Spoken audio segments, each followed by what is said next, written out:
आजचा पहिला मुद्दा आहे करंट अफेअर्सचा. तो आहे एक आपण जहाज बनवायला लागलो लाकडापासून. जहाज कशापासून बनते? लाकडापासूनच बनते. लाकडापासूनच बनते का? कशापासून बनते? आणखीन कशापासून बनत असते जहाज? मॉडर्न जहाज कशापासून बनत असतात सांगा बरं? मॉडर्न जहाज कशापासून बनलेले असतात? अलॉयज. कोणकोणते अलॉयज असतात? स्टील, लोखंड, आयर्न वगैरे, किंवा आणखीन बऱ्याच गोष्टी असतील, अल्युमिनियम वगैरे मेन कंपोनंट, कारण लाईट वेट असतात, स्ट्रेंथ पण पाहिजे असते. पण 5व्या शतकामध्ये भारतामध्ये लाकडांपासून बनवलेल्या जहाजा बनवण्याची पद्धत होती. आता लाकडांपासून जहाज बनवणं सोपं जरी असलं तरी ते अवघड पण तेवढंच आहे. का? कारण जहाजांमध्ये वेगवेगळ्या ठिकाणी जॉईंट्स करावे लागतात आणि ते जॉईंट्स कशाने जोडणार मग आपण? तर त्या ठिकाणी मेटल कुठेतरी वापरण्यात येत असतं. ठीक आहे. तर अजंता केव्ज मध्ये, अजंता कुठे आहेत? औरंगाबाद मध्ये. तर अजंता केव्ज मध्ये एक पेंटिंग आहे. त्या पेंटिंग मध्ये एक लाकडी जहाज दाखवलेली आहे. म्हणजे ती लाकडी जहाज म्हणजे का महत्वाची आहे? कारण त्या लाकडी जहाजामध्ये असं दाखवण्यात आलेलं आहे की कम्प्लिटली लाकडापासून किंवा वनस्पतीपासून मिळालेल्या गोष्टींपासून ती जहाज बनवलेली आहे. तिथे त्या जहाज बनवण्यामध्ये कोणत्याही ठिकाणी कशाही प्रकारचं मेटल वापरण्यात आलेलं नाहीये. आणि त्या जहाजांचा वापर करून आपल्या भारतामधून ओमन नावाच्या देशापर्यंत आपण जायचो आणि व्यापार करायचो. आणि ही पेंटिंग कुठे आहे? तर अजंतामध्ये जी काही केव्ज आहेत त्या केव्ज मध्ये ती पेंटिंग सापडलेली आहे. आता त्या पेंटिंगचा वापर करून भारत सरकारने बाकीच्या दोघांसोबत युती करून लाकडांपासून जहाज बनवण्याचे एक प्रोजेक्ट हाती घेतला होता आणि तो सक्सेसफुली पार पाडलेला आहे आणि त्या जहाजाचं लॉन्च सुद्धा झालेलं आहे. तर त्या जहाजाबद्दल आपण थोडंसं एक 4-5 ओळी महत्वाच्या गोष्टी लिहून घेऊया. तर अ ट्रायपार्टिएट अग्रीमेंट म्हणजे याचा अर्थ काय होत असतो? तिघांनी मिळून बनवलेली ट्रायपार्टिएट अग्रीमेंट. आणि हे ट्रायपार्टी कोण कोण आहेत?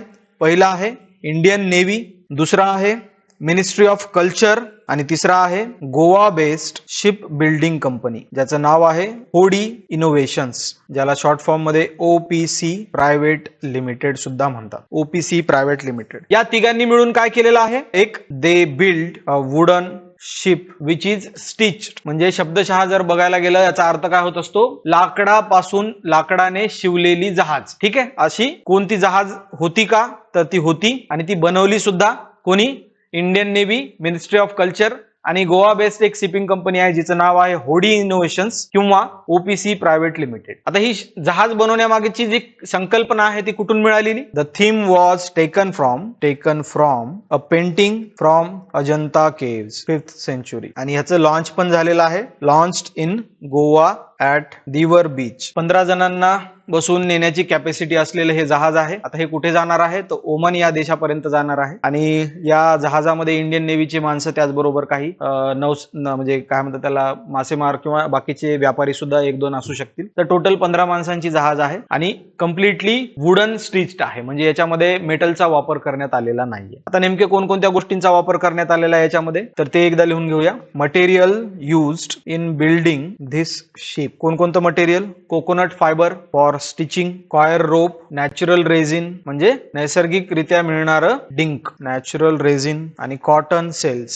सेल्स म्हणजे काय माहितीये? जहाजावरती एक कपडा असतो, वाऱ्याच्या दिशेने जहाजाला नेण्यासाठी काम करत असतो, तो त्याला सेल म्हणत असतात. ठीक आहे. तर तो कशापासून बनवलेला आहे? कॉटन पासून बनवला. म्हणजे थोडक्यात काय, तर सगळेच्या सगळे म्हणजे वनस्पतीपासून बनलेल्या वस्तू आहेत ह्या. तर त्यांचाच वापर करून ते जहाज बनवलेलं आहे. आणि ह्याची म्हणजे जी कल्पना आहे ती कुठून घेतलेली आहे? ती अजंता केव्ज मधल्या एका पेंटिंग मधून घेतलेली आहे. त्याच्यामुळे आपल्याला हे महत्वाचा होऊ शकतो पॉइंट. बरं, तुम्ही पंचायत नावाचं एक सिरीज आहे बघा, बघितली का? पंचायत सिरीज बघितली? पंचायत नावाची सिरीज आहे. त्या सिरीज मध्ये हा मुद्दा उठवलेला होता. त्या सिरीज मध्ये असं दाखवलेलं होतं की एका गावामध्ये एक सरपंच असतो, जी की एक लेडीज असते सरपंच. पण ऍक्च्युअली मध्ये त्या गावाचा जो कारभार आहे तो बघत कोण असतो? तर त्या लेडी सरपंचचा जो पती असतो, तर तो त्या गावाचा कारभार बघत असतो. तर त्याला काय म्हणतात त्या गावामध्ये? प्रधानपती. प्रधानाला सरपंच म्हणायचं आणि त्याच्या पतीला प्रधानपती.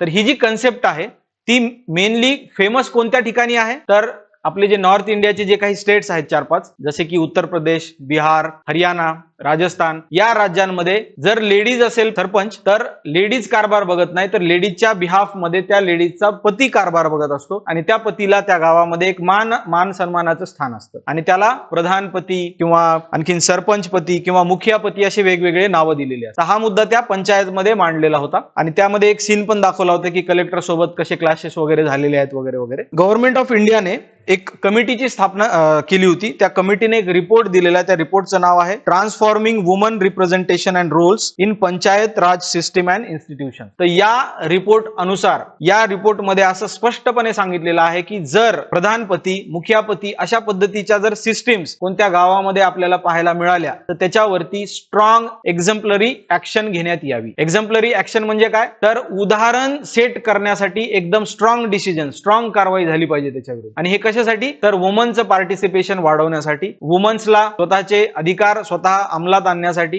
त्यांना कॉन्फिडन्स देण्यासाठी ह्या गोष्टी करणं गरजेचं आहे असं त्यांनी सांगितलं होतं. कोणत्या आर्टिकल नुसार वुमन्सला पंचायतमध्ये रिझर्वेशन मिळालेलं आहे. बरं, 2 प्रश्न ऍड करतोय. दुसरा एक प्रश्न, कोणत्या आर्टिकल नुसार वुमन्सला पंचायतमध्ये रिझर्वेशन मिळालेलं आहे, किती रिझर्वेशन मिळालेलं आहे, आणि एससी आणि एसटीच्या वुमन्सला कोणत्या आर्टिकल नुसार रिझर्वेशन मिळालेलं आहे. हे तर तुम्हाला महत्वाचंच असणार आहे. एमपीएससी साठी असेल किंवा कंबाईन सर्व्हिसेस साठी असेल. भले तुम्ही युपीएससीची एक्झाम देणार नाहीत, देण्याचा विचार उशिरा करसाल, पण ह्या तर गोष्टी तुम्हाला माहित पाहिजे. तर आर्टिकल 243 243 या आर्टिकल नुसार, या आर्टिकल मध्ये बरेच सब आर्टिकल्स आहेत, तर कम्प्लिटली जर कंबाईन जर बोलायला गेलं तर या आर्टिकल नुसार वुमन्सला 1/3 रिझर्वेशन मिळालेलं आहे. Reservation for womens in panchayat system. मग ह्याच्यामध्ये पंचायत मेंबर्स असतील किंवा पंच असतील, स्वतः मेंबर्स किंवा चेअरपर्सन, त्याला इंग्लिशमध्ये आपण काय म्हणू शकतो, members and chairperson. Members and chairperson. मग कितीही असो तर त्याच्या